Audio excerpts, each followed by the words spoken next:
So initially my study, focusing on Kyrgyzstan and Kazakhstan, right, focused on Islamic finance and also companies where owners and managers of those companies explicitly identified them as halal or Sharia compliant. And that's typically actually the conventional understanding of the Islamic economy, right? But I quickly came to realize while doing fieldwork that it actually is more expensive than that. But today I actually focused on the capitalist, so what I call a capitalist Islamist stance and orientation. It's espoused by a wide array of entrepreneurs, actually, from petty traders at bazaars to large business owners and so forth. I brought an example mostly of sort of the Gülen-inspired network, right, that we have in Central Asia, but particularly in Kyrgyzstan, their network is very expensive. So some of the entrepreneurs who kind of espouse that particular capitalist Islamist stance, they would say, well, the kind of future that we believe in, or the better future for our society, can be built through market economy, right? And by merging market economy with, and also the orientations towards profit and efficiency with certain Islamic tenets, right?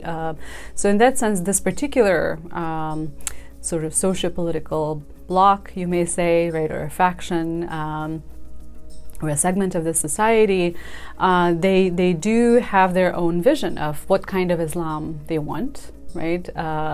They obviously promote more, Islam in moderation, kind of, and they believe that radical Islamist groups are not, the kind of trajectory that the Central Asian society should pursue. So that's what distinguishes them.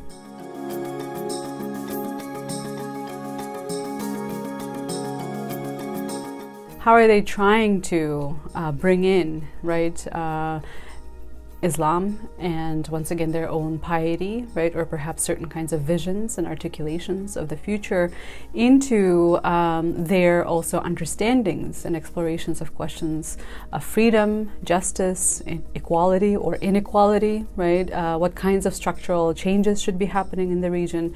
So in that sense, they're really kind of grappling, right, with those kinds of questions.